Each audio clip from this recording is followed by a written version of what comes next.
qu'on peut changer. Peut-être les modalités de passer à la tarification. Bien, il est 19h, donc je procède à l'appel.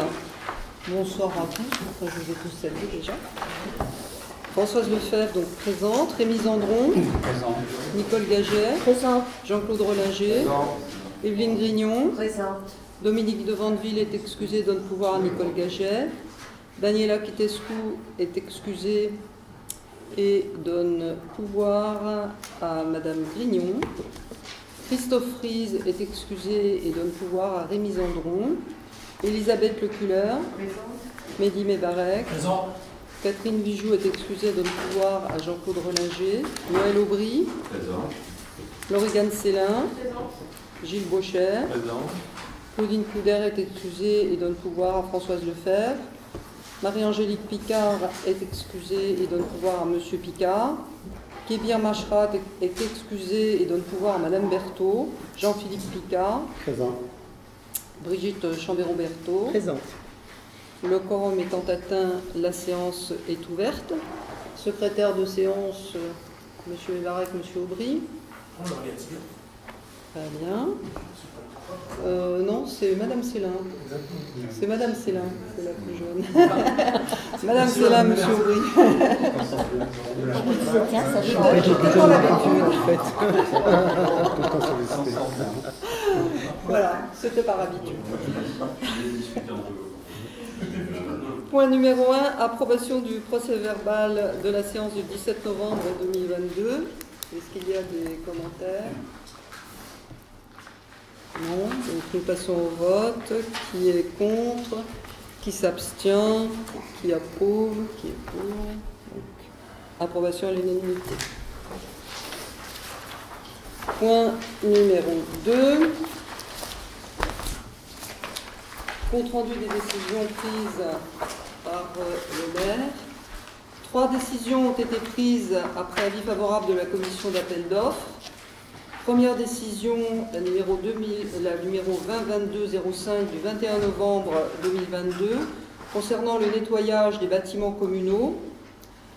A été retenue l'entreprise Zéphyr, 58 rue de la Procession à Boissy-Saint-Léger. Le montant du marché est de 41 163,16 € hors taxe.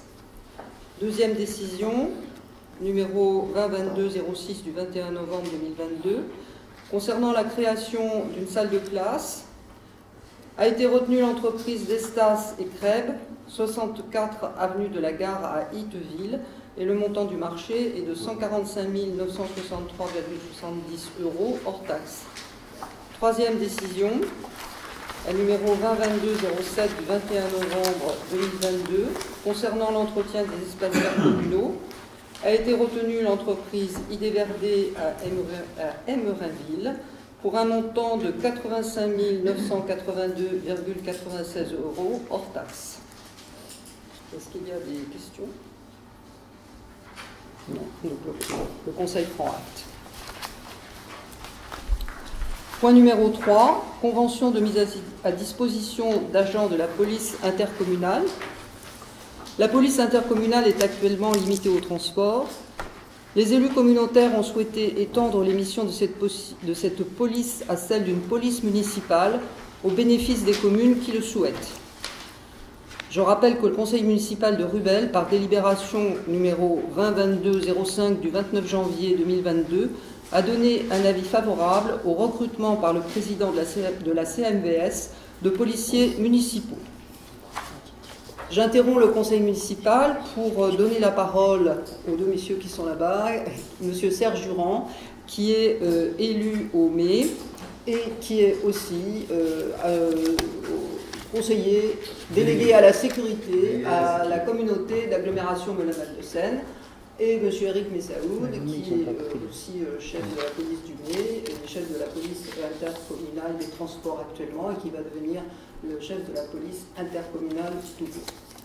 Voilà, si vous voulez venir là pour à côté de moi. Oui, là-bas ou on peut rester? Non, vous pouvez venir ici. Voilà, oui. Parce que comme nous sommes filmés, on vous verra. Ah.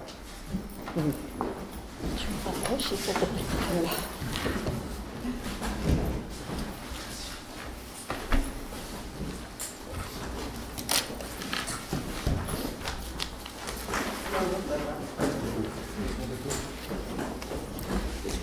Mais bon, ça va, je crois.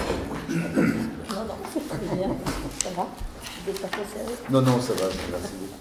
Bonsoir à toutes et bonsoir à tous. Merci déjà de nous accueillir au sein de votre commune pour vous parler un petit peu de la police intercommunale. Alors, pour vous en parler, vous avez déjà délibéré à plusieurs reprises pour cette évolution de la police intercommunale. Parce que la police intercommunale existe déjà depuis 5 ans. 6 ans 2018. Depuis 2018, donc depuis bientôt 5 ans, mais une police intercommunale des transports. Et avec le président, on souhaite faire évoluer cette police intercommunale parce que je pense qu'on a tous besoin dans nos communes d'avoir la sécurité est quand même un sujet prédominant aujourd'hui. Donc on a tous besoin d'avoir une police ou une police municipale. Puisque nous sommes du Mai, nous avons déjà une police municipale, mais nous sommes très très favorables à l'évolution de cette police intercommunale, surtout pour la nuit. Donc elle est faite, la police intercommunale, elle sera en 2 zones. Il y aura une police intercommunale de jour, plutôt pour les communes n'ayant pas de police municipale au sein de leur commune, et une police intercommunale de nuit qui sera pour toutes les communes adhérentes au système. Voilà, donc c'est ce que nous voulons avec le président. Et les maires ont délibéré à plusieurs reprises pour cette évolution. Et nous arrivons là aujourd'hui à la finalité par la signature des conventions au sein de chaque commune. Donc si vous souhaitez poser des questions, on est surtout là pour répondre à vos questions. Peut-être qu'il y a des incompréhensions de la part des uns et des autres. Alors bon, si vous avez des questions à nous poser, on vous répond. La raison de notre venue de ce soir. Déjà, merci d'être venu. Oui. J'avais une question. Donc, dans le projet délibéré, il est évoqué la possibilité de passer en partie à une tarification à l'acte à partir de 2024. Étant donné que nous sommes une commune où il y a peu d'intervention, on se demandait, est-ce que vous pourriez nous en dire plus à propos de cette possibilité? Alors, et quelles sont les modalités en fait pour la police intercommunale fera son travail de police municipale, si vous préférez, dans toutes les 14, parce qu'il n'y aura que 14 communes qui vont délibérer cette semaine, on va dire. Et donc, la police intercommunale fera son travail de police municipale. Elle passera le jour et la nuit dans les 14 communes. Mais il y aura des actes qui seront, entre guillemets, payants. Alors, par exemple, si jamais Rubel, c'est un exemple, si vous organisez un vide-grenier, par exemple, et que vous avez besoin pour une matinée ou la journée entière de la police intercommunale, ça sera un acte payant. Voilà. C'est ce genre de système qui sera payant. Sinon, le reste ne sera pas payant. Alors, il y aura des choses qui ne seront pas payantes. C'est bien des choses très particulières qui seront on va dire optionnelles. Voilà, sur demande, en fait. Voilà, à la demande. Voilà. C'est tout à fait ça. Très bien, c'est clair. Et si je me permets, bonsoir à tous, c'est parce que ce sera au détriment des autres communes. Le laps de temps que les policiers passeront sur votre commune, en statique, ce sera au détriment des autres communes qui auront elles aussi financé. C'est pour ça que... Tout à fait. Voilà, c'est optionnel. Et question également, donc j'ai vu que la nuit, ce n'était que le du mercredi au dimanche. Il n'y a pas d'intervention les lundis, mardis, mercredis. Pourquoi? Parce qu'il y a des créneaux horaires à respecter ça, pour la police intercommunale. Les horaires seront de... Alors, ce sera 18h à 4h du matin. Alors 18h, 19h, parce qu'ils prendront les comptes rendus des policiers de jour avant de partir, eux, sur le terrain. Et donc après, il y a des horaires à respecter. Vous ferez des missions de 10 heures, c'est ça? Alors 10 heures pour la nuit. 10 heures pour la nuit. Donc après, il y a des lois qui existent, on ne pourra pas. Et pourquoi le lundi et le mardi? On s'aperçoit, ils ont l'habitude, les policiers, il y a un petit peu moins de problèmes, et où il y aura plus de problèmes d'intervention, ça sera le week-end, vendredi, samedi, dimanche.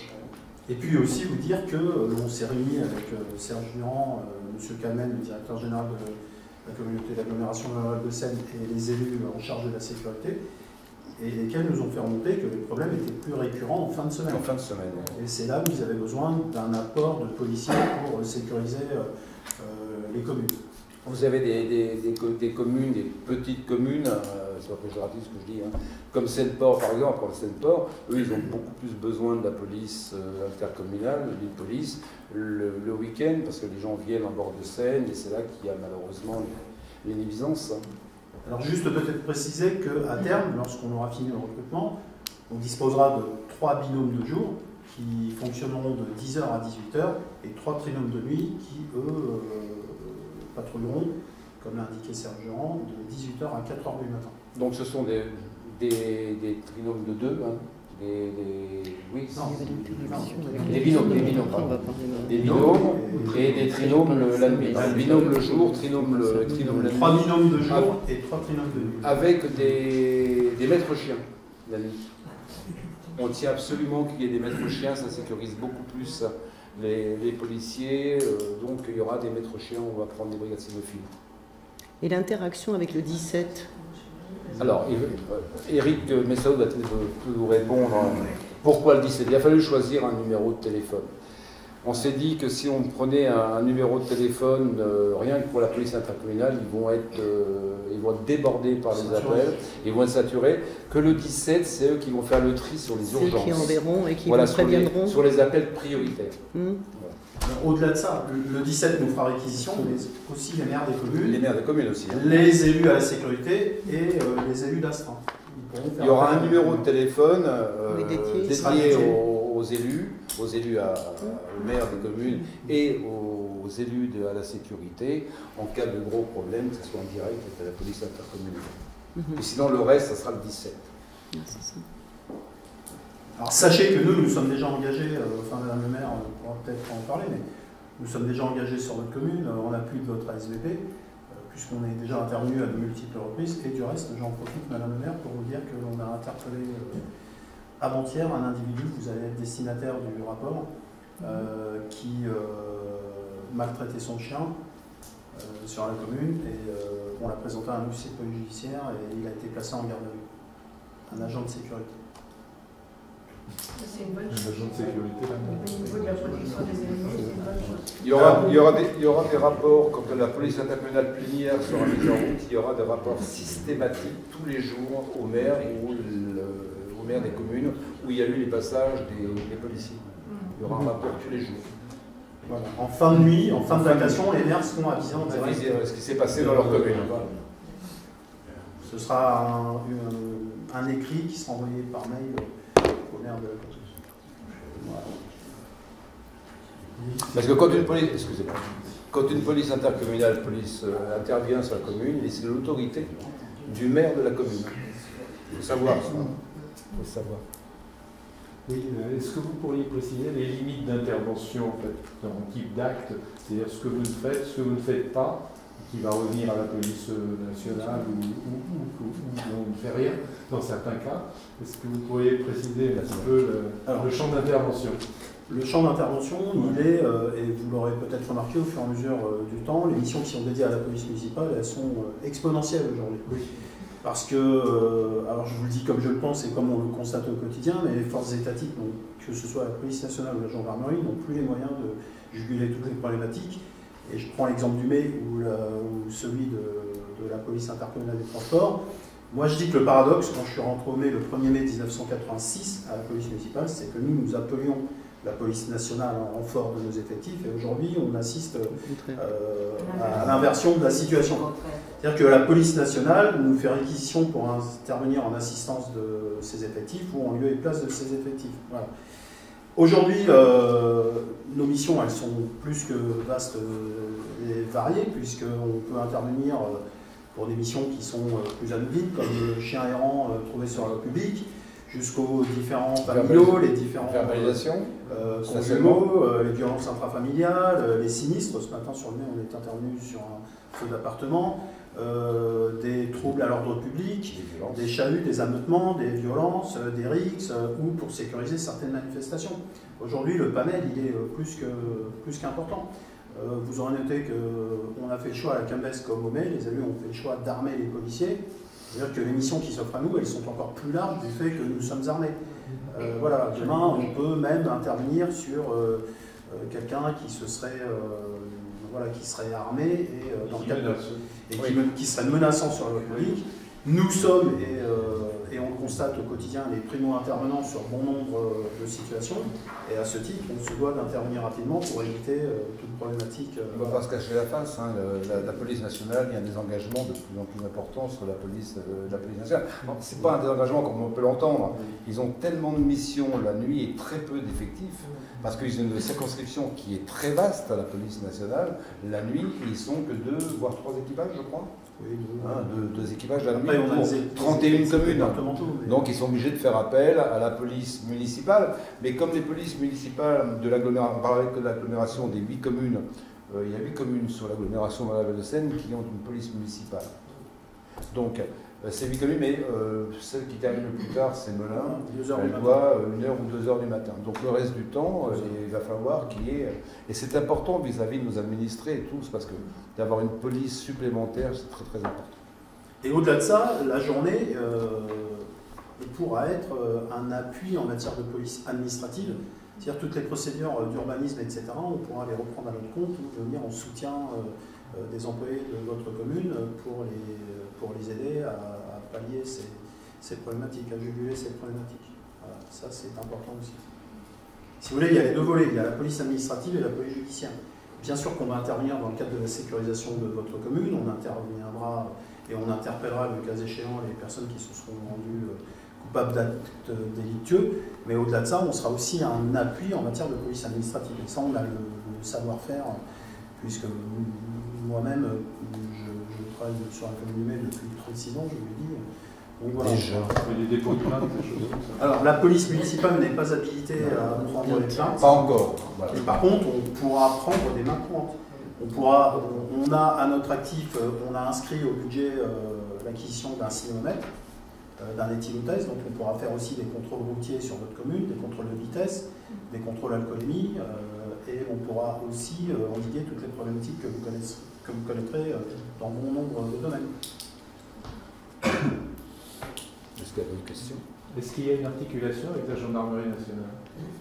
Alors, pas sur votre commune, parce que votre commune est en zone police d'État, mais nous, on sera... Alors, on a aussi cette faculté de travailler sur 2 entités administratives différentes. La direction départementale de la sécurité publique de Seine-et-Marne, c'est-à-dire le patron de la police nationale, mais aussi le groupement de gendarmerie du 77, puisqu'on a 2 communes, ici et Limoges-Fourches, qui sont, elles, en zone gendarmerie. Mais sur votre commune, il n'y aura pas d'interaction avec la gendarmerie, puisque vous êtes en zone police nationale. Il n'y a pas d'autres questions?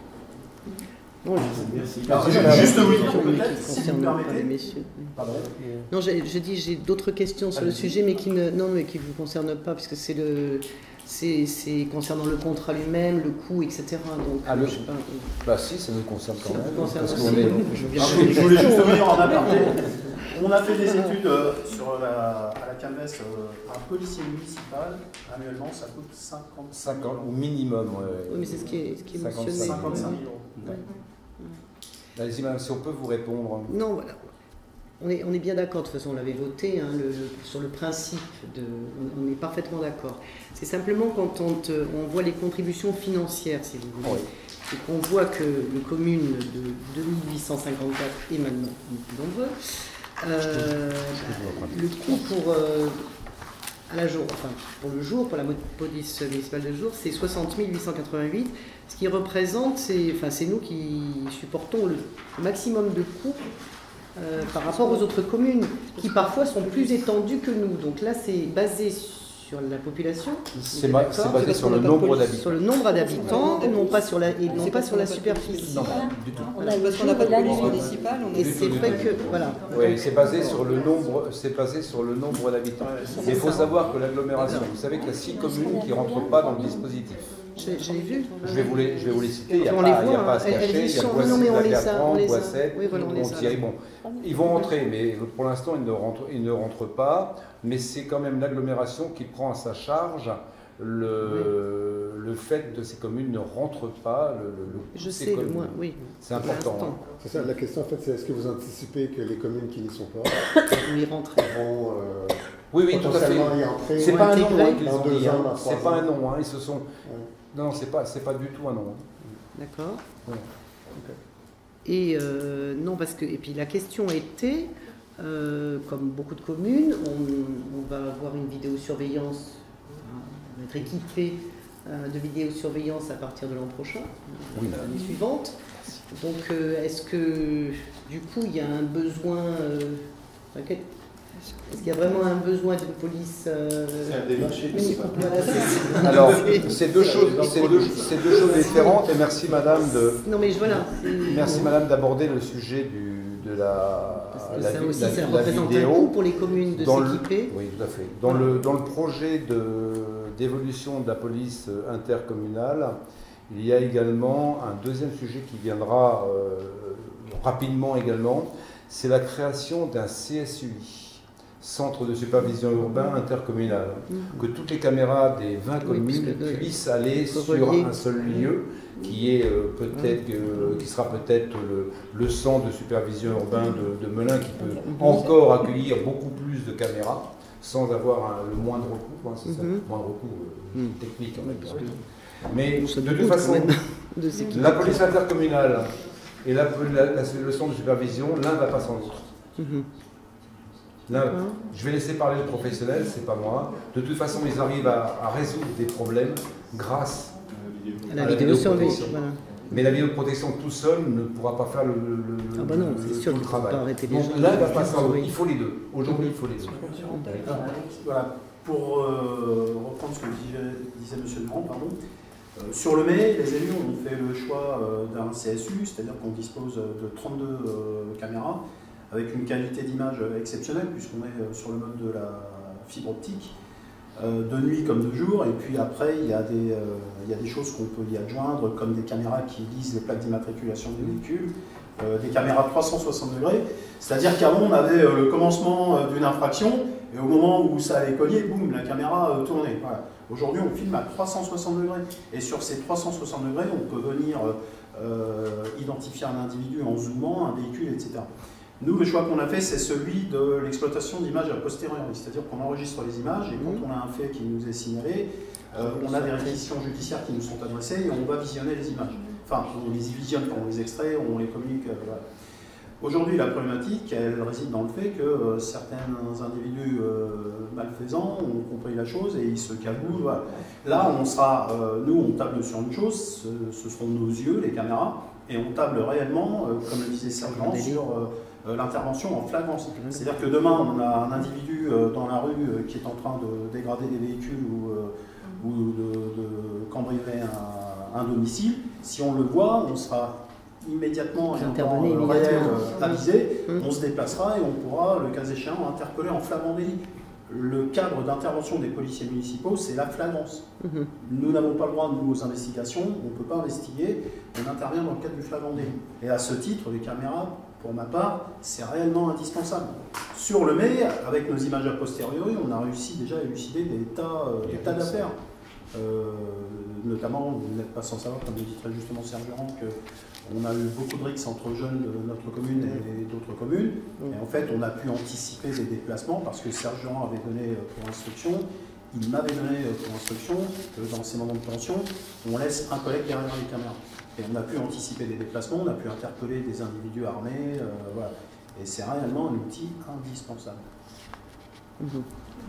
Donc dans l'avenir, il y aura derrière les écrans, il y aura un ou deux agents. Il existe déjà. Alors on met sur scène, c'est pas... À demeure, le matin, enfin la journée et la nuit. Le but, c'est de relier toute l'agglo, mais toutes les communes, au CSU, qui serait à Melun.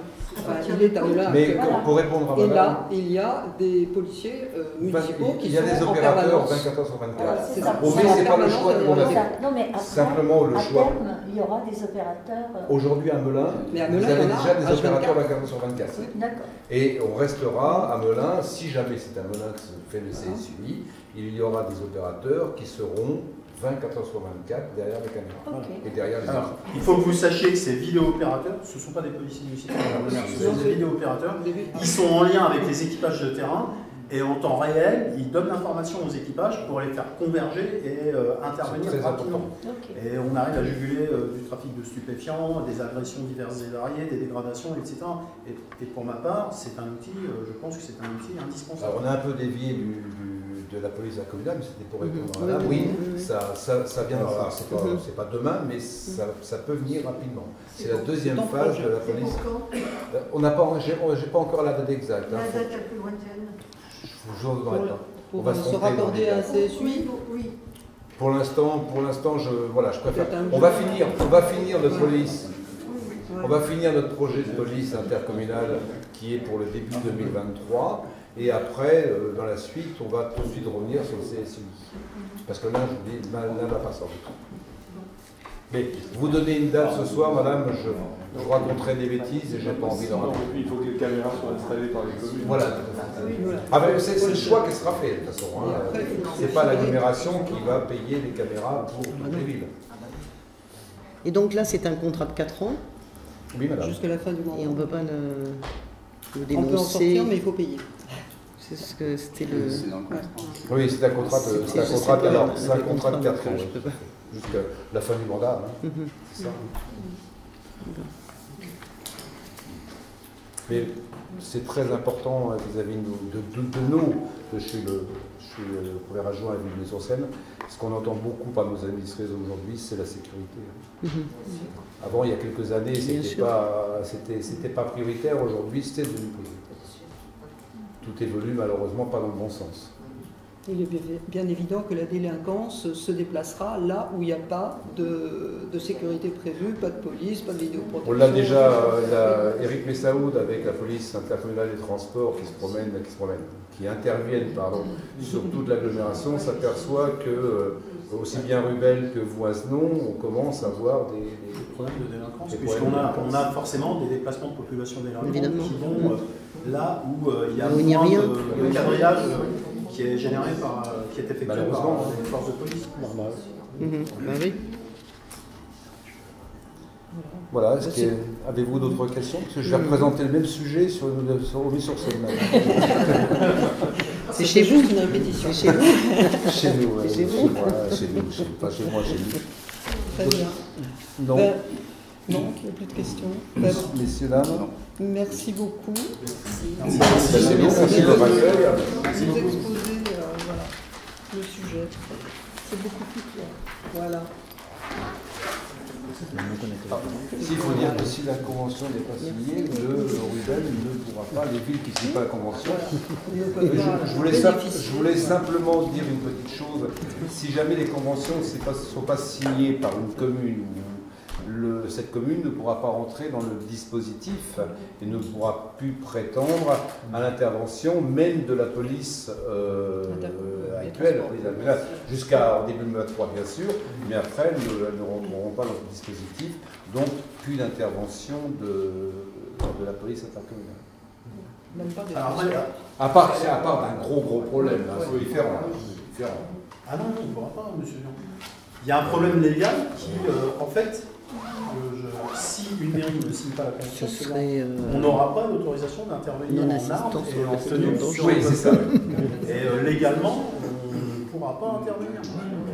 Puisque vous, Madame le maire, en tant que première magistrate de la commune, vous signez, et vous l'avez fait pour la police intercommunale du transport, les autorisations de port d'armes de ces policiers. Et si on n'a pas demain l'OPJ, enfin l'officier de police judiciaire, puisque vous êtes les maires et maires adjoints officiers de police judiciaire, si vous ne signez pas cette convention, Madame la maire, on ne peut pas légalement intervenir en armes. Légalement. Légalement, il y aura une contrainte. C'est forcément le commissariat qui intervient. Après, c'est la police nationale. Après, c'est la police nationale qui interviendra sur appel avec toutes les. Voilà, comme c'est le cas aujourd'hui. C'est le cas aujourd'hui. Ça engendre des difficultés. Et c'est vrai que l'intervention, on en parle beaucoup avec le commissaire, il est très clair là-dessus. Ils sont désolés de ne pas pouvoir intervenir sur des différends dans les communes parce qu'il y a des priorisations sur des interventions. Et comme ils ont une circonscription qui monte jusqu'à Brie-Contrebert. Voilà, merci beaucoup, monsieur. Merci à vous, monsieur. Merci. Bonne soirée à vous.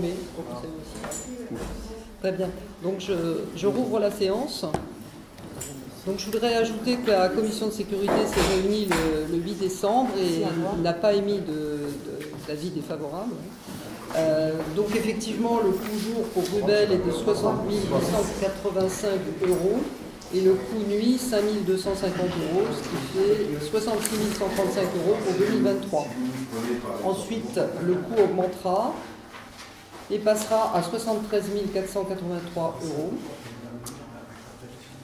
En sachant, donc, comme il a été dit tout à l'heure, qu'un seul policier pour une commune annuellement coûte 55 000 € et que pour qu'un service fonctionne, il faut 3 personnes. Alors, 55 000 € sans compter l'armement, le véhicule qu'il faut sérigraphier et le local aussi pour remettre les armes. Voilà. Et les congés. Voilà. Donc, voilà. Donc s'il n'y a plus de questions, nous allons passer au vote. Donc qui est contre la signature de cette convention, qui s'abstient, qui est pour, unanimité pour. Alors nous allons évoquer ensemble les points numéro 4 et 5 qui sont... Au revoir. Merci, au revoir. Numéro 4, convention de participation en prévoyance. Et numéro 5, convention de participation en santé. Donc la commune de Rubel a donné mandat à la CMVS afin de mener à bien la mise en concurrence en vue de la conclusion d'une convention de participation couvrant le risque prévoyance et le risque santé pour ces agents, dans le cadre du décret 2011-1474 du 8 novembre 2011. À la suite de cette mise en concurrence, le groupement Alternative Courtage Territoria Mutuelle s'est vu attribuer la convention de participation.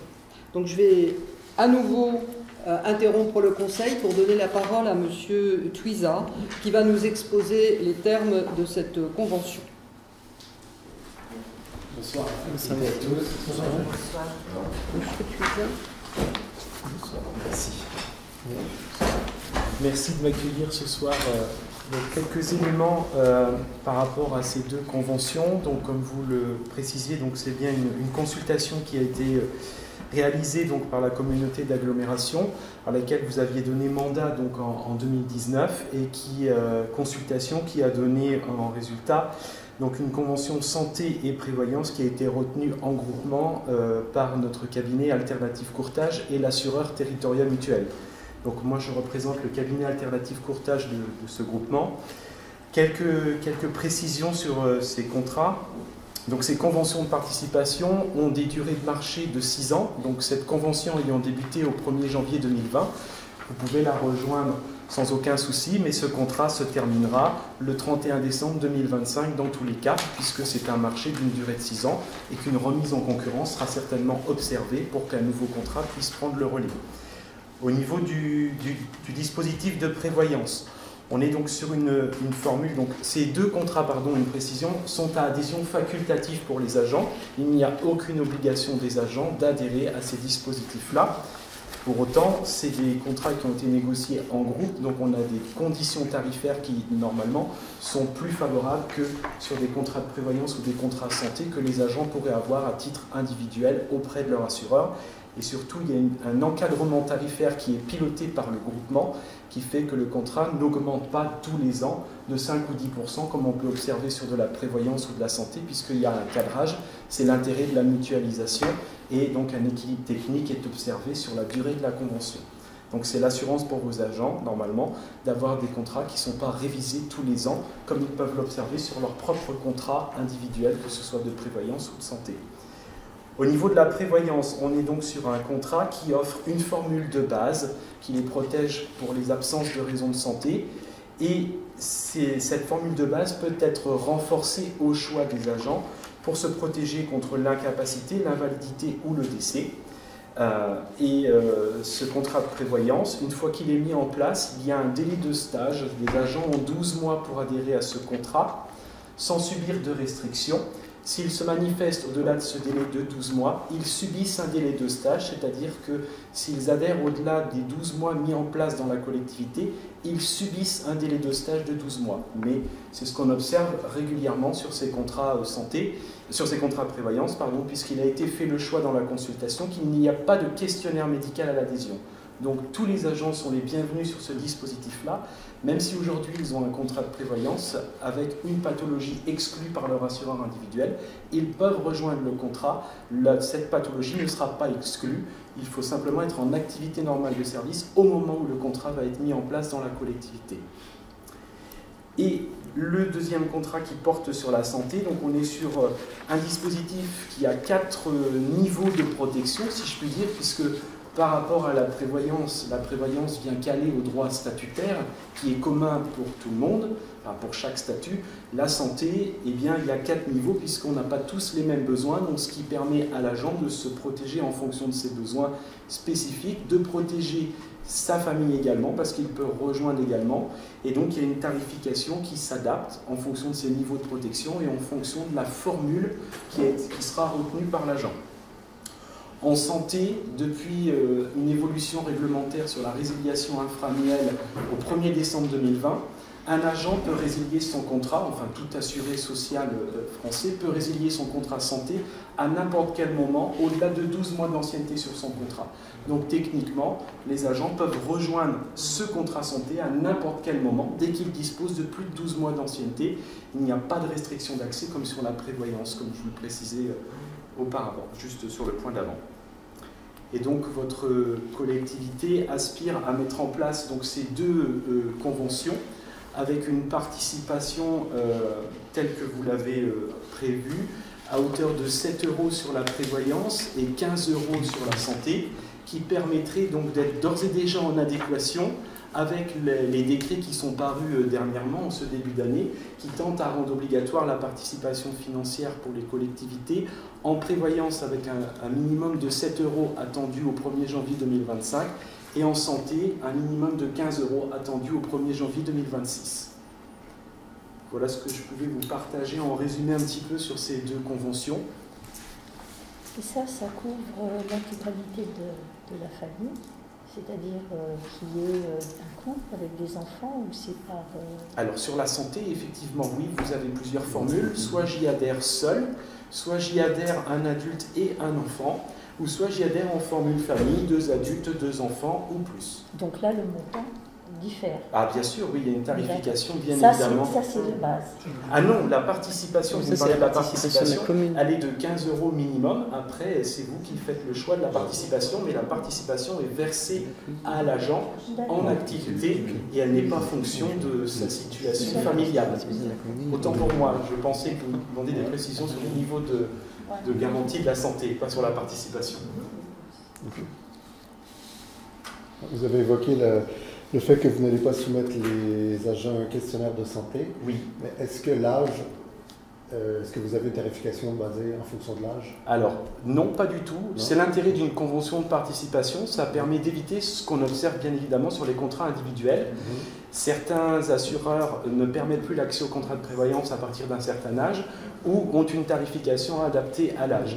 Sur une convention de participation, pour qu'elle ait une taxation correcte, il faut qu'il y ait un effet de solidarité intergénérationnelle et donc le tarif est le même pour tout le monde en prévoyance et sur la santé également.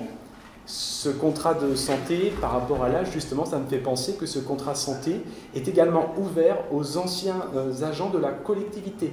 Donc, quand je pars en retraite, je pourrais avoir le bénéfice de ce contrat et il y a une tarification, bien sûr, spécifique pour les agents retraités qui n'auront plus la participation, bien évidemment, de la collectivité, mais qui ont un contrat qui est très cadré au niveau tarifaire et qui est beaucoup plus intéressant que ce que vous pouvez avoir à l'extérieur, un contrat individuel auprès de votre assureur.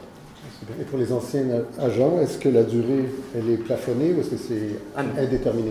Non, ça va suivre la vie de la convention. Et en 2025, le contrat s'arrêtera, mais s'il y a un autre contrat qui est reproposé, ces agents retraités pourront réadhérer sur le futur dispositif en tant qu'anciens agents de votre collectivité.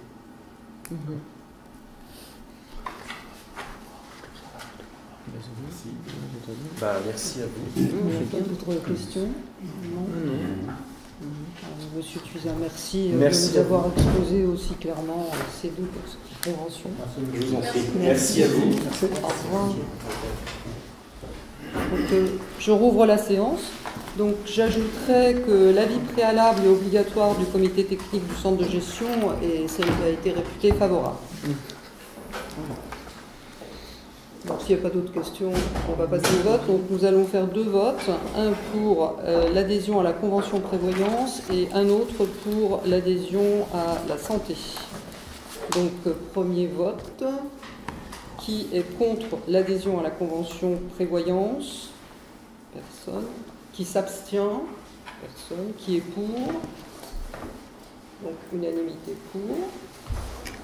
Donc, deuxième vote, qui est contre l'adhésion à la convention santé. Qui s'abstient? Qui est pour?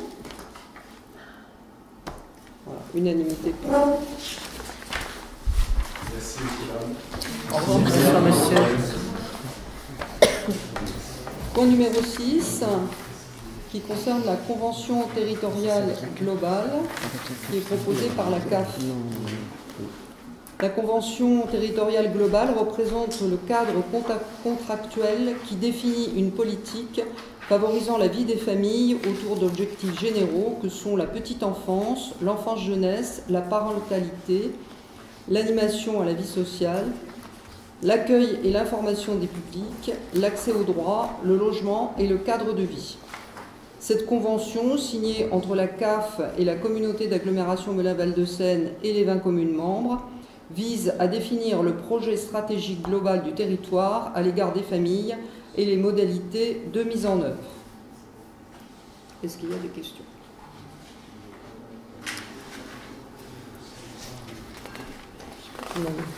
J'ajouterais qu'au niveau de la communauté d'agglomération Melun-Val-de-Seine, certaines communes avaient ce qu'on appelait, mais qui n'existe plus maintenant, un contrat enfance-jeunesse, donc ce qui permettait d'avoir des aides ou la mise en place de certaines actions envers les familles. Mais il faut savoir que la CMVS n'a pas la compétence petite enfance ou jeunesse. D'où cette convention. Donc, sans que la CMVS prenne vraiment la compétence, il y a quand même cette aide envers les communes pour aider les familles et les jeunes. S'il n'y a pas de questions, nous passons au vote. Donc, qui est contre la signature de la convention territoriale globale? Qui s'abstient? Qui est pour? Qui est pour? Pour l'unanimité.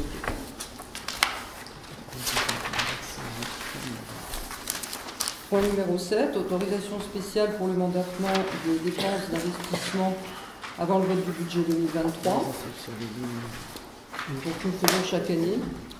Le conseil municipal est invité à autoriser l'engagement et le mandatement des dépenses d'investissement avant le vote du budget 2023 à hauteur de 25% des crédits inscrits au budget 2022, donc sur les chapitres 16, 20, 204, 21 et 23. Donc c'est un vote répétitif chaque année. Il y a des questions? Qui est contre? Non, je veux juste dire que bon, ça fait partie du fonctionnement normal, donc on va voter pour, mais ça ne veut pas dire qu'on vous donne un blanc-seing sur les attributions budgétaires. C'est sûr. De toute façon, c'est limité. Voilà. C'est limité. Oui, c'est obligatoire. Oui, celui-là. Et c'est pas dit qu'on va s'en servir. Oui, c'est pas dit non plus qu'on va s'en servir. Absolument. C'est juste pour que ceux qui interviennent puissent être payés. Voilà. Donc, s'il n'y a plus de questions, on passe au vote. Qui est contre? Qui s'abstient? Qui est pour? Donc, unanimité pour.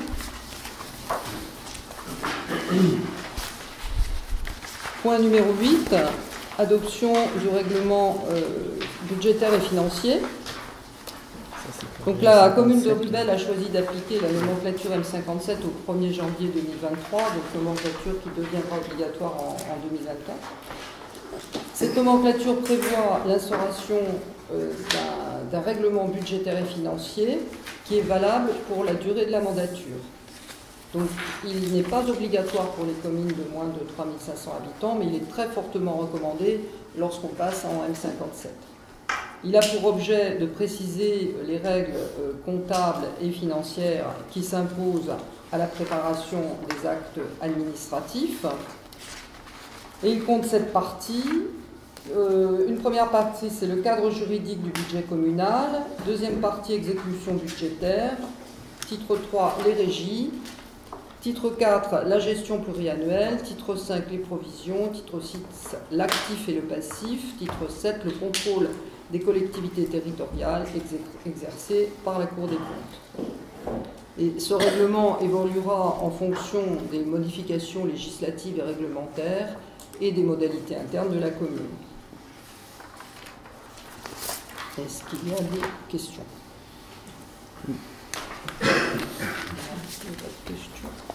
Alors on passe au vote. Donc qui est contre l'adoption de ce règlement?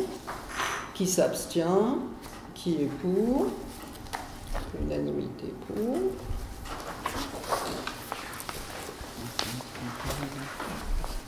Point numéro 9, fixation du mode de gestion des amortissements et immobilisations en M57. Donc, dans le cadre du référentiel budgétaire M57, il convient de fixer les durées d'amortissement des immobilisations et il est proposé de les fixer comme ce qui a été évoqué dans la convocation. Donc je ne vais peut-être pas tout reprendre, hein. Donc ça va de 2 ans à 15 ans, suivant les rubriques.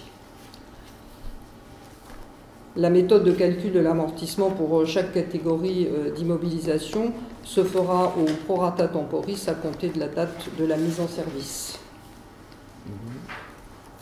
Est-ce qu'il y a des questions? Oui, j'ai des questions. Vous l'aviez posé? J'avais déjà. Oui, posé. Justement, j'avais déjà posé la question il y a quelques jours. Et puis vous m'aviez fait une réponse en me disant non, c'est fixé, c'est réglementaire, etc. Mais non.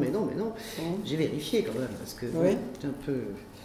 Donc je suis allée à l'annexe 10, là concernant l'amortissement des immobilisations. Et effectivement, il y a un tableau qui figure, qui a été repris en fait, là, mais qui nous donne c'est un barème indicatif, et après c'est à nous de choisir la durée des amortissements, c'est tout. Et là, pour certains postes, enfin, je sais pas, il y a des postes qui paraissent pas appropriés, si vous voulez, à la durée qui a été, que vous avez mentionnée là. Bon, par exemple, je prends les voitures, les véhicules. Donc dans les véhicules, ils vous disent c'est entre 5 et 10 ans. Là, on prend 10 ans. Systématiquement, c'est 10 ans.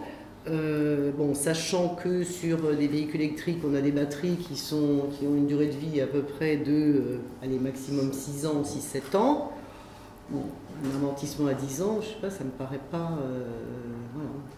Donc, ça paraît pas logique. Il y a des choses qui ne paraissent pas logiques. De la même façon, alors ça c'est à l'envers, sur le matériel de téléphonie, par exemple. Bon, on met 2 ans... On ne change pas son téléphone tous les 2 ans. Je pense qu'on pourrait mettre tout à fait 5 ans ou 4 ans, quelque chose de... Amortir ne veut pas dire changer. Non, je le sais bien. On est bien d'accord. Ça peut être amorti, mais on continue à utiliser le matériel. Je suis bien d'accord. Voilà. Mais, bon... Oui, c'est un débat. Alors, ce qu'il faut savoir, c'est que jusqu'à maintenant, il n'y avait pas d'amortissement. Hein. Oui, ça ne vient qu'avec la M57. Oui, je sais bien. Jusqu'à maintenant, il n'y avait aucun amortissement. Je sais bien. Mais encore une fois, le barème, parce que vous m'aviez dit c'est réglementaire, c'est machin. Non, c'est pas réglementaire du tout. C'est un barème indicatif. C'est une fourchette qu'on nous donne. Mais non, mais il y a une fourchette qu'on nous donne entre 10 et 20 et 30 ans pour certaines choses, 10 et 20 ans pour d'autres. Et systématiquement, soit on prend 20 ans, soit on prend 10 ans. Enfin, bon, vous avez fait un choix. Voilà, comme c'est une proposition, on peut peut-être en débattre et dire est-ce que ça vous paraît correct de mettre tel ou tel débat. Moi je vois par exemple les installations et appareils de chauffage 20 ans, ça paraît long. Enfin, je pense que... La technologie évolue, donc sur le chauffage, des fois on est amené à changer plus rapidement parce que la technologie progresse, donc il y a des manières générer de l'énergie qui est financièrement intéressant de changer de matériel. Chaudière qu'on a ici, on l'a depuis 25 ans. La chaudière de la mairie doit avoir 25 ans. Et si on regarde le photovoltaïque, les première génération de panneaux aujourd'hui sont complètement On peut se mettre au nord. désuets. Oui, mais si vous changez, ça veut dire que vous engagez de l'argent. Oui, c'est ça. Donc là, je redis quand même ce que j'ai dit tout à l'heure, c'est-à-dire que amortir ne veut pas dire changer. C'est ça, on est d'accord. Après, la seule chose qu'on ne connaît pas exactement, parce que j'ai regardé avec Nathalie, c'est quel est l'impact sur nos comptes, en fait, le fait de mettre en place ces amortissements. Parce qu'on n'a pas de dotation aux amortissements, il n'y a pas d'impact fiscal. Non. Il n'y a pas d'impact fiscal. Donc en fait, la DOTAM qu'on utilise dans les comptabilités, dans les entreprises, c'est important parce que ça joue sur les comptes. Oui, ça, oui. Et là, apparemment, moi, je ne vois pas d'impact sur les comptes. d'impact. Et effectivement, on a reçu la M57, tous nos actifs jusqu'à maintenant, aucun n'est amorti, ils sont en valeur d'actifs d'origine. Et là maintenant, alors quel est l'intérêt en fait de choisir une date plutôt qu'une autre? Moi je me suis posé la question, parce qu'en fait, si je vois pas, à part le fait d'être comptablement obligatoire, j'ai pas vu à quoi ça servait. Voilà. Moi je pense que ça peut avoir un impact sur les capacités d'emprunt. Parce que si on amortit sur une durée beaucoup plus longue, ça veut dire que, c'est pas un bénéfice, mais le reste en fin d'année, qui vous permet d'avoir une meilleure stature face aux banquiers, donc qui va vous permettre d'emprunter plus ou à un taux plus bas, vous serez plus avantagé si vous amortissez sur du long terme.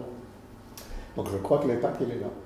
Alors, effectivement, est-ce que la dotation d'amortissement va être dans nos comptes? Ben voilà, c'est ça. Et aujourd'hui, je n'ai pas la réponse. Dans la M57, parce que la dotation ne rentrera pas dans... Je ne sais pas si voilà, normalement c'est fait pour baisser le résultat. Il faut la comptabiliser quand même. Alors c'est au niveau de l'actif. L'actif lui-même va avoir une valeur différente. On aura des valeurs d'actifs puisqu'il y aura des actifs qui vont s'amortir. Maintenant, ensuite, effectivement, est-ce que ça a un impact par rapport à nos capacités d'emprunt? Je ne sais pas comment. Je pense que oui. Ça ne change rien au niveau de la trésorerie. Mais ça n'est pas au niveau de... Je pense. Ça sera à vérifier. Parce qu'au jour d'aujourd'hui, les banques, en fait, pour nous prêter de l'argent, ils regardent le niveau de notre dette et ce que l'on réalise en termes de résultats de fonctionnement. Et ils font le ratio. Ce qu'on est capable de payer, le reste, ils s'en fichent complètement. Ils ne nous ont jamais rien demandé en matière d'actifs de la commune. Jamais aucune des banques ni le Crédit Agricole n'a posé de questions sur ce sujet-là. Ils regardent nos résultats financiers annuels et ils regardent notre endettement et ils regardent si on peut payer. Et en fait, le reste, apparemment, ils s'en fichent. Donc c'est pour ça que je me suis posé la question quel impact ça va avoir et je n'ai pas vu d'impact a priori. Voilà. On va saura peut-être par la suite. Oui, on le saura par la suite. Jérémy, est-ce que si on est vous avez eu si on est ça, l'obligation à 57 nommée oui, c'est d'amortissement. Voilà, c'est tout. C'est pas de trésorier si on n'a pas cette délibération. Ah ben c'est obligatoire. C'est obligatoire. Mais c'est sûr que c'est obligatoire. La question c'est est-ce qu'on change la durée? Oui, je pense que c'est le choix de la durée, c'est tout.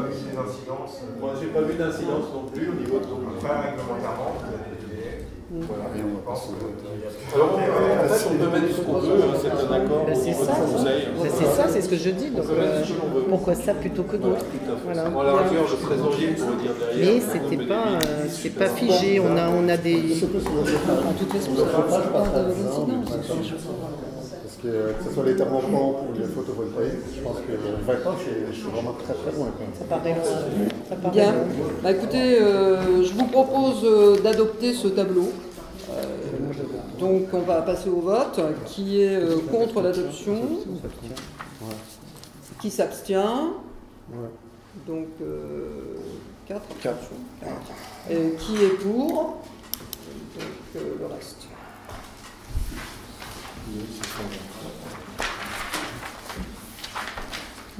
Alors, point numéro 10, c'est toujours en rapport avec la M57, donc la fongibilité des crédits. Donc, le référentiel budgétaire et comptable M57 autorise la fongibilité des crédits de chapitre à chapitre de même section à l'exclusion des crédits relatifs aux dépenses de personnel, et ce, dans la limite de 7,5% des dépenses réelles de chacune des sections. Donc ça introduit beaucoup plus de souplesse budgétaire et de la simplification.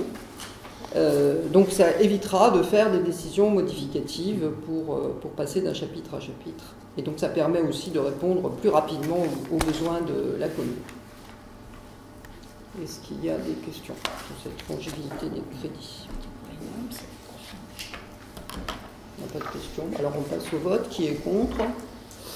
Qui s'abstient? Qui est pour? Unanimité pour. Point numéro 11, décision modificative numéro 3. Donc il est proposé au conseil municipal de réduire l'article 64.13 du chapitre 012 de 5 000 € en dépenses de fonctionnement pour abonder les articles 65.18 et 65.31 du chapitre 65, respectivement de 4 000 et 1 000 €. Est-ce qu'il y a des questions? C'est exactement l'exemple par rapport au point précédent. Oui, c'est-à-dire voilà, que c'est ça. en M57, on n'aurait pas besoin. On n'a plus besoin de voter sur autre chose pour 5 000 €. En fait, vous êtes dans les 7,5% et vous n'avez plus besoin de faire ce transfert. Ça, la décision est prise directement. Voilà. Donc, qui est contre? Qui s'abstient? Qui est pour? Unanimité pour. Point numéro 12. On l'avait déjà voté la dernière fois. Alors, point numéro 12, donc autorisation, on demande l'autorisation pour la cession à la commune des voiries, d'espaces verts et autres espaces communs de la ZAC des Trois-Noyers, tranche 3. Donc, s'il vous plaît, le traité de concession et d'aménagement du 17 octobre 2013 prévoit le transfert par l'aménageur des voiries, des espaces verts et autres espaces communs à la commune.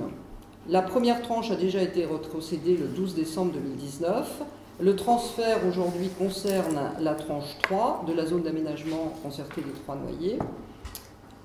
Cadastrée comme suit: la parcelle ZEDA 913 d'une surface de 16 366 m², la parcelle ZEDA 921 d'une surface de 11 077 m², donc au total 17 543 m². Et les rues concernées sont les rues Gabriel François Doyen, Vendémiaire, Tuileries-Bétouille et Terre Verte. Donc vous aviez le plan qui était... Est-ce qu'il y a des questions? Lors de la rétrocession donc, de la tranche 1 sous le précédent mandat, il y avait eu quelques surprises après coup. Si vous vous rappelez...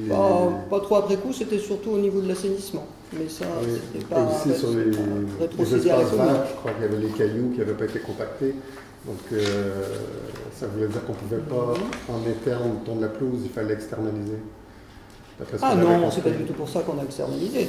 On a externalisé parce que nos services techniques n'auraient jamais pu faire face à l'entretien d'une telle superficie. Okay. Donc c'est absolument pas... Ah non, non, rien à voir. Rien à voir. Non, non, rien à voir. C'est pas obligatoire. Après, oui, il y a les voiries, les espaces communs. Il y avait le problème de l'éclairage. Les espaces verts. Donc vous avez bien fait le tour pour s'assurer qu'il n'y ait pas de surprise après coup, après le... Oui. Et dans le cas de cette rétrocession, donc il y a l'éclairage qui va être, l'éclairage public qui va être rétrocédé. Alors je ne sais pas, on en parlera après peut-être, puisqu'on a tout l'éclairage qui vient après là. On peut peut-être si vous voulez, mais l'éclairage là il est fait. Enfin, parce qu'il a été fait, mais justement, est-ce que dans le... Oui, tout a été fait, ce sont des LED Oui, d'accord. Mais par exemple, il n'y a pas de... On a évoqué lors de la réunion publique sur l'éclairage public, on a évoqué le fait que les lumières, il était préférable d'adopter des lumières orangées plutôt que assez blanches. C'est le cas là. Là, c'est pas du tout le même nombre de Kelvin. Parce qu'en 2017, lorsque la première tranche a été faite, il n'y avait pas la même réglementation. Donc l'éclairage est à quelques mille Kelvin, alors que là, il est à 2008. Donc c'est pas du tout le même éclairage. C'est quand même assez puissant. Hein. C'est la Il est moins réglementation, ça puissant. paraît Il beaucoup, est moins puissant. mais c'est D'accord. comme ça. Voilà. C'est chaud. Mais c'est une lumière beaucoup plus chaude. Donc on n'aura pas besoin de les changer, ceux-là. Non, ça, non. Ils ne seront pas changés. Et au niveau de la modulation, justement, de l'éclairage. Alors là, ils ne sont pas équipés pour. Ils ne sont pas du tout équipés voilà. pour. C'est ça. Ils sont pas Donc, équipés il va y pour. avoir, C'était pas prévu comme ça. Il va y avoir des Voilà. frais à prévoir dessus. On en parlera plus. Le transfert est prévu pour quand? Aussitôt que l'autorisation est donnée. Parce qu'il y a des endroits, effectivement, il y a encore du travail. J'y suis passé ce matin. Oui. Il y a des endroits qui ne sont pas prêts à être rétrocédés. Il y a encore du boulot. Mais bon, ça va être fait. Ça va être fait. C'était justement la question de savoir si c'était complètement. Non, c'est pas encore complètement. C'est pas en état. Voilà, au niveau de la voirie, il y a encore des choses à faire. Il y a encore des choses à faire. Mais ils vont le finir. Ils vont les finir. Il y a encore une zone en bout qui n'est pas l'équerre. Oui, non, mais ça c'est pas terminé. Et de toute façon, il faut que le rond-point, enfin le carrefour nord soit terminé pour que tout le reste soit terminé. Mais même à l'intérieur. Oui, mais à l'intérieur, justement. Mais ce qu'ils veulent, voilà, il y a des c'est ça. choses Ce qu'ils veulent faire, c'est d'abord le carrefour et ensuite remonter. Et ça fait partie de la zone 4, c'est ça? C'est la tranche 2, parce qu'il y a 3 tranches. La première a déjà été procédée, là c'est la tranche 3 et la tranche 2 est de l'autre côté. Voilà. D'accord. Très bien, s'il n'y a plus de questions. Une boulangerie qui devrait ouvrir. J'ai vu Comment? que la boulangerie commençait à s'installer. Oui, normalement il devait ouvrir aujourd'hui, mais. Le 15, ils avaient annoncé le 15. Ils avaient annoncé fin novembre, mais ça s'est décalé dans le temps. C'est pas fini devant. Ça y est, ils ont nivelé maintenant, mais c'est pas terminé. C'est pas aménagé, non, parce qu'une place va être faite devant chez nous. C'est pas encore fait ça. Non, c'est pas fait. Non. Mais ils veulent ouvrir avant. Puis avec le temps froid, je pense qu'ils ne peuvent pas beaucoup travailler. Très bien, donc nous passons au vote. Donc qui est contre l'acte de transfert, qui s'abstient, qui est pour, donc unanimité pour. Alors, point numéro 13, rectification d'une erreur matérielle du document graphique du PLU. Donc, la révision du plan local d'urbanisme a été approuvée le 30 janvier 2020 par le conseil municipal. Et le tribunal administratif de Melun a décidé d'annuler partiellement la délibération sur un point. Un noyer qui a été identifié comme arbre remarquable se situe sur la parcelle AC212 et non sur la parcelle AC213 comme il a été indiqué dans le PLU. La commune doit donc rectifier cette erreur matérielle et replacer le noyer sur la bonne parcelle. Ou placer la bonne parcelle sous le noyer. Comme on veut. Voilà. Il a fallu. Voilà. On se posait la question de savoir si la présence donc, du noyer sur le 212, donc au lieu de 213, avait un impact sur la classification en trame verte de la parcelle. S'il ne fait pas quoi sur la qualification? Le fait que l'arbre a été identifié sur la parcelle 212, parce que 212 est c'est pas la trame verte, c'est pas une trame verte là. C'est juste un arbre remarquable identifié. C'est pas la trame verte? Le 212, il est classé en trame verte.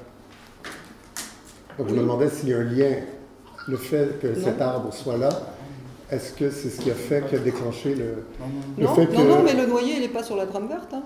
Exactement, il est en 213. Oui. Donc oui, 213, c'est résidentiel, c'est la maison. C'est ça. La question, c'est est-ce que du fait qu'il avait été mal identifié et qu'il avait été mis sur 212, est-ce que c'est ce qui avait déclenché le fait que vous aviez classé en trame verte?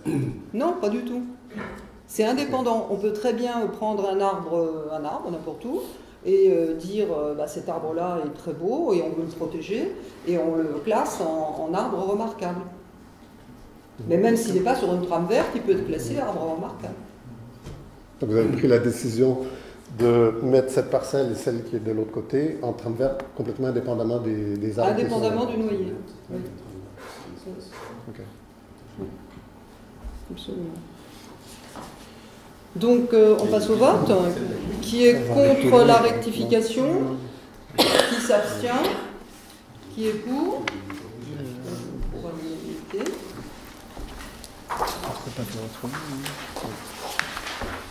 Point numéro 14.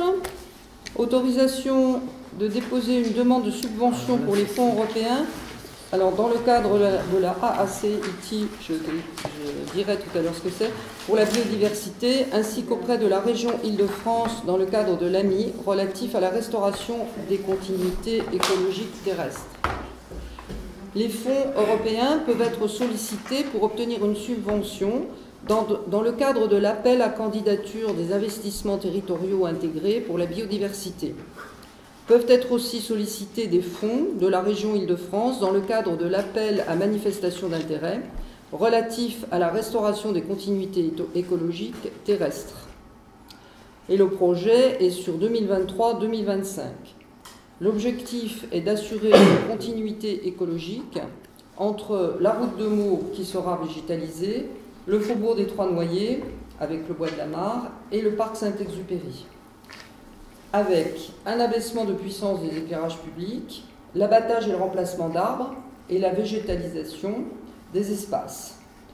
Le projet a été élaboré avec le CAUE, c'est-à-dire le Conseil Architecture, Urbanisme, Environnement du département, et la CMVS pour obtenir les fonds européens. Les coûts pour la collectivité seront de 630 000 € avec 250 000 € hors taxes venant des fonds européens, 189 000 € au titre de l'AMI et 189 000 € en fonds propres. Est-ce qu'il y a des... Ah oui, non, c'est allé trop vite là. Parce que 630 000. Alors, voilà, le chiffrage, c'est de 630 000 €. Le coût du projet. C'est le coût du projet, hors taxe. Okay. D'accord. Donc, il y aurait 250 000 € hors taxe qui viendraient des fonds européens, 189 000 € hors taxe au titre de l'AMI, et 189 000 € en fonds propres si on n'arrive pas à obtenir d'autres subventions pour réaliser ces projets. Puisque, notamment, dans ce projet, il y a un abaissement de la puissance des éclairages publics et on peut avoir d'autres subventions pour ce faire. Donc, c'est ça. Les questions, c'était sur le projet exactement, le projet de restauration des continuités écologiques.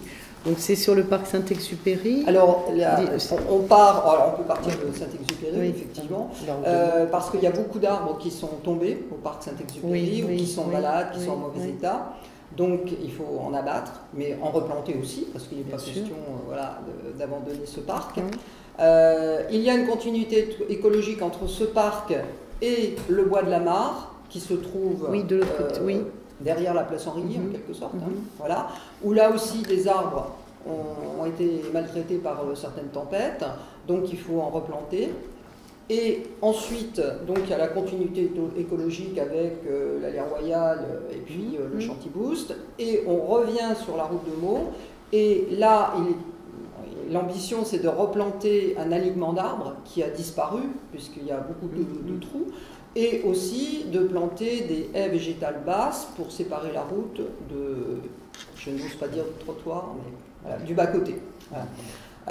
Donc tout ça, c'est une continuité écologique qui peut qui entre dans les propositions qui sont faites par l'Europe pour obtenir des subventions.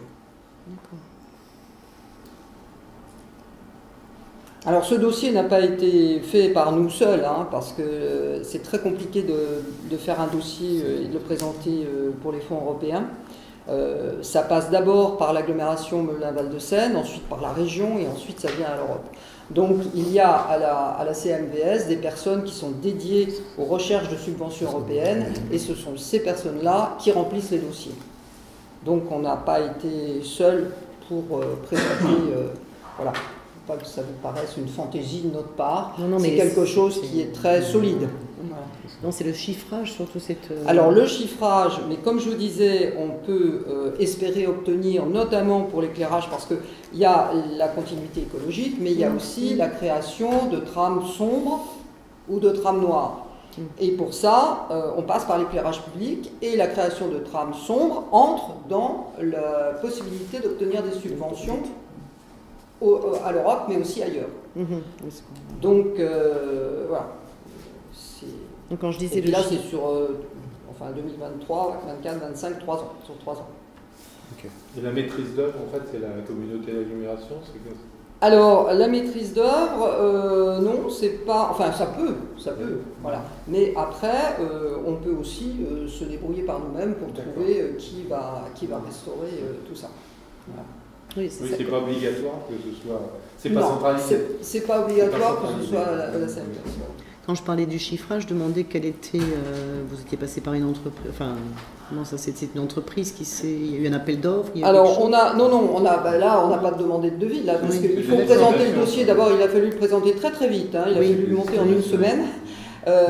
Donc, on a simplement demandé à l'entreprise qui entretient tous les espaces verts, tous les 3 noyers, là, enfin ITVD, de nous dire à peu près combien ça coûterait. Donc pour l'instant c'est un chiffrage voilà, approximatif, hein, parce que c'est pas sur un devis, c'est pas... Il n'y a pas de devis, voilà. rien. Voilà. C'est une estimation. C'est une estimation. D'accord. Voilà.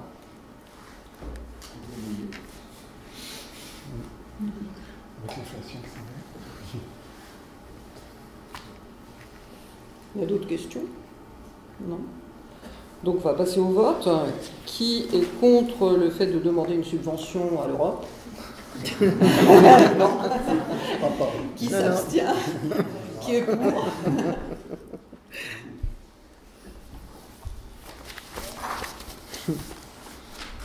Point numéro 15.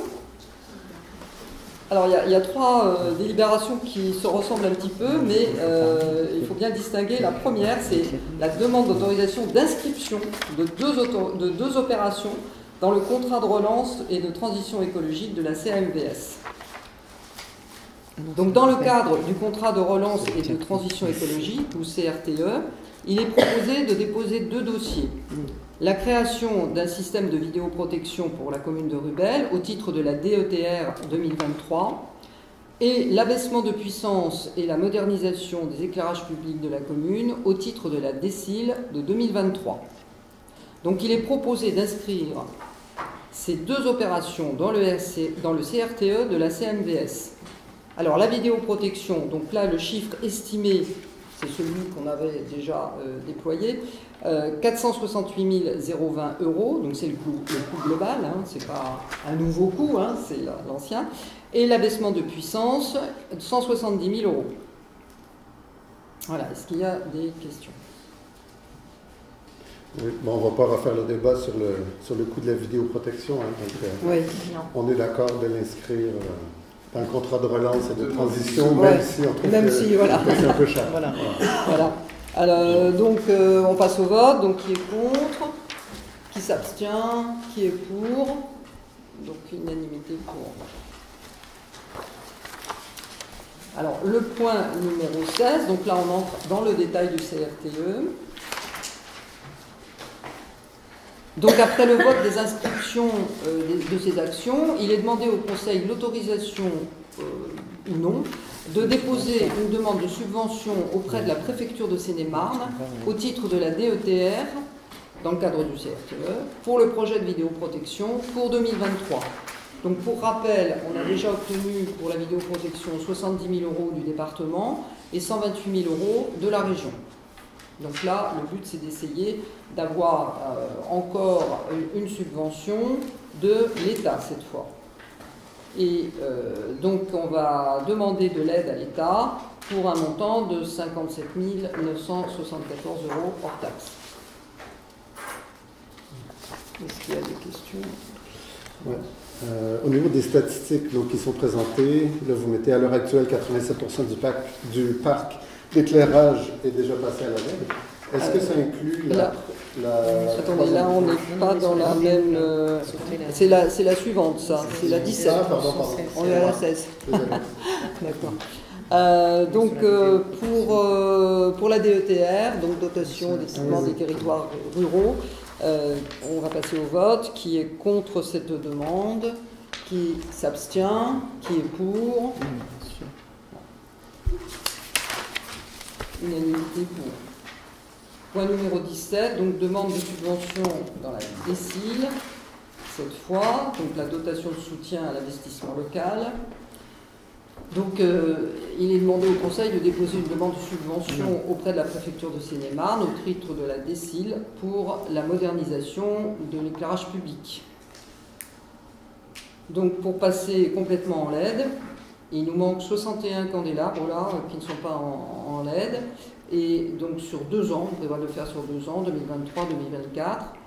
Et donc ça représente environ 90 000 € hors taxe sur 2 ans.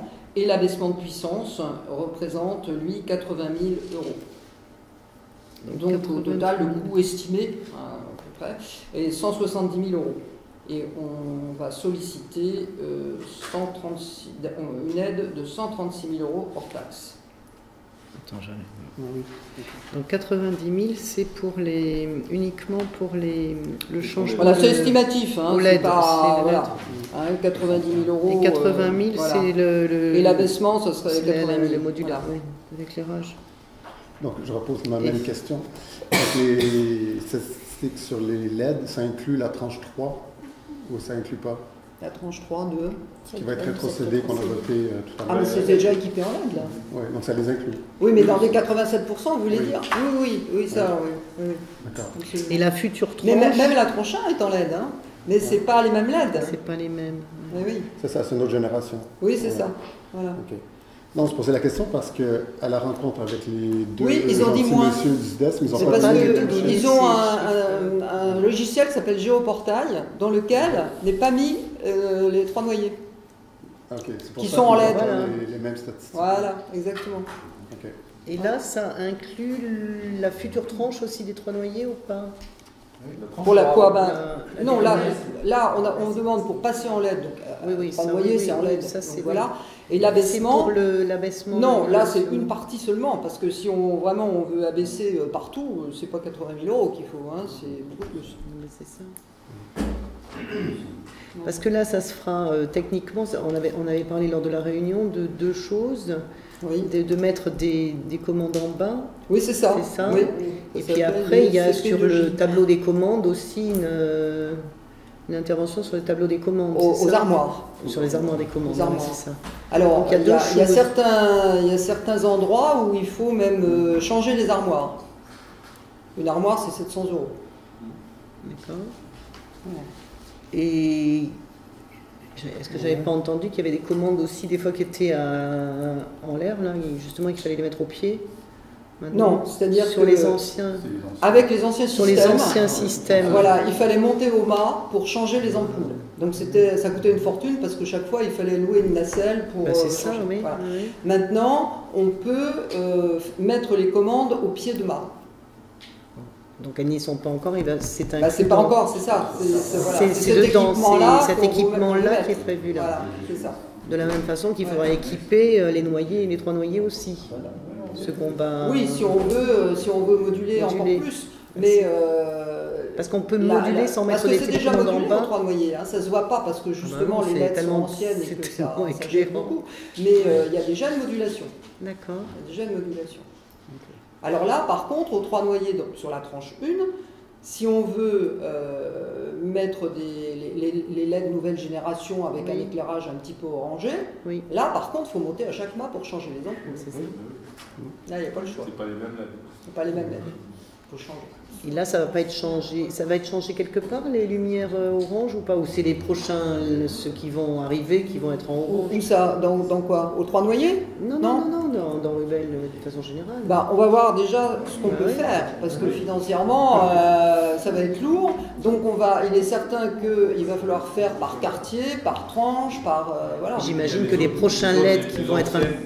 Les plus anciennes. Alors, la priorité tout de même, pour faire des économies, c'est de changer, c'est de tout équiper en LED.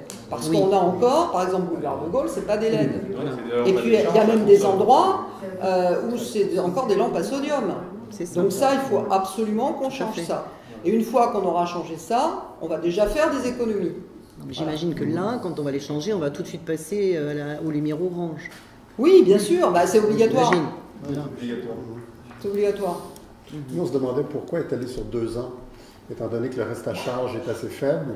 Avec la subvention, vous indiquez 34 000 €. Parce que Si ça permet d'économiser sur l'électricité. Non, mais déjà, dans un premier temps, cette année, sur un an, on fait les LED. Sur un an, on fait les LED. Et puis après, sur la deuxième année, on met les abaissements de puissance. Mais là, parce que vous savez, on consomme énormément. Là, il n'y a pas de LED. Donc la priorité sur 2023, c'est équiper en LED. Et puis, parce qu'ailleurs, on consomme, mais pas tant que ça. Là où on est équipé en LED, c'est raisonnable la consommation. Hein, parce que M. Poisin nous a fait un tableau extraordinaire, là, avec toutes les consommations, point par point, armoire par armoire, roue par jour, voilà. Donc on sait exactement ce qu'on consomme partout.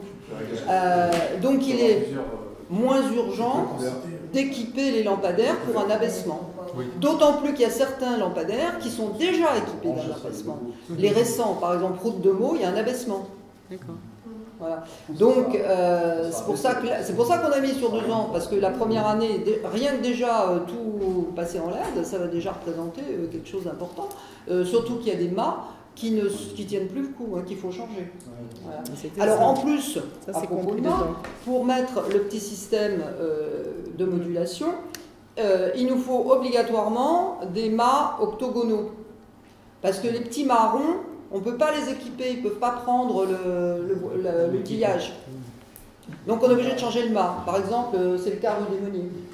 On ne peut pas en mettre. Voilà. Donc, vous voyez, il y a des contraintes techniques qui font que il va falloir qu'on s'adapte, quoi. Hein, voilà. Et évidemment, changer le mât, ça a un coût supplémentaire, c'est bien plus cher que de mettre le petit appareillage avec changement de LED.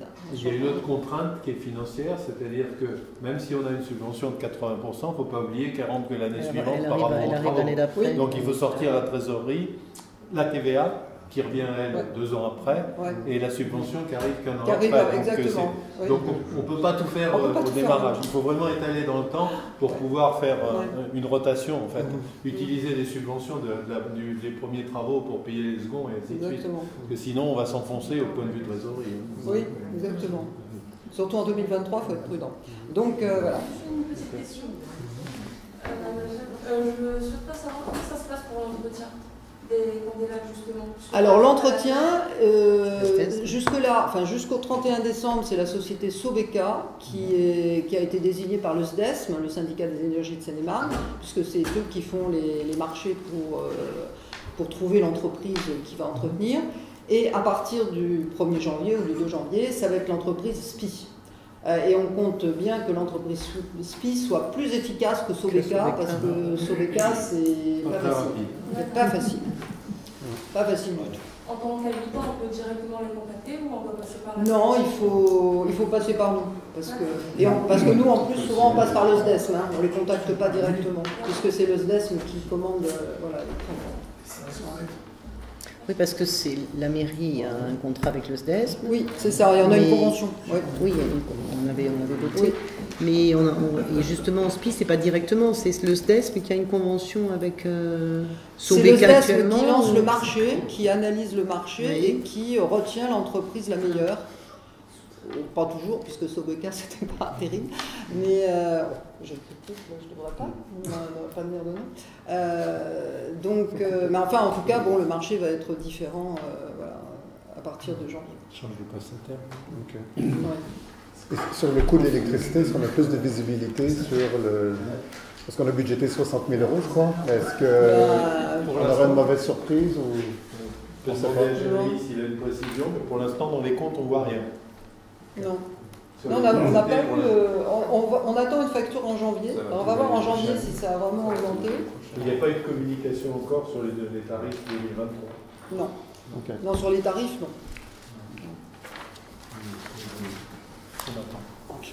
Voilà, donc on va passer au vote.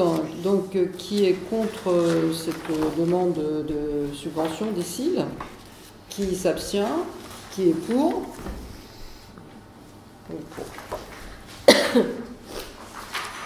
Point numéro 18, détermination des taux de promotion des avancements de grade. Donc le Conseil doit déterminer, après avis du comité technique qui a émis un avis favorable, le taux permettant de déterminer à partir du nombre d'agents remplissant les conditions pour être nommés au grade considéré le nombre maximum de fonctionnaires pouvant être promus à ce grade. Donc le taux proposé est de 100% pour tous les grades. C'est-à-dire qu'on propose tout le monde. Voilà. Quand c'est possible. Est-ce qu'il y a des questions? Donc qui est contre? Qui s'abstient? Qui est pour? Donc pour à l'unanimité. Et c'était le dernier point.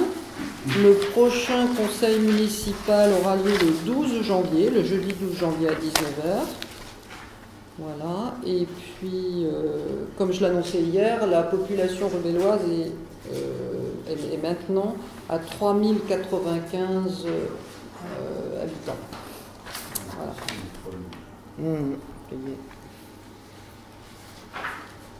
Ça aura un impact sur le calcul du coût pour la police intercommunale? Oui, oui. Ils ne le savent pas encore, donc c'est bien. Bon. Et puis pour la DGF aussi. Et comme ce n'est pas fini, on aura plus. Il y en aura encore plus. L'INSEE n'est pas encore au courant. Si, c'est eux qui nous ont C'est eux qui l'ont dit? Ah, d'accord. On a reçu le papier hier. Ouais. Oui, ça c'est le dernier recensement. Voilà. S'il y a rien à ajouter, je vous souhaite il y a toujours les vœux le 28 janvier. Les vœux, c'est toujours le 28 janvier. C'est toujours le 28 janvier. On se reverra avant. Le 2 janvier. Là. Ah oui, mais il vaut mieux bloquer la date. Non, on va faire un conseil de 12 parce qu'il y a des choses à passer.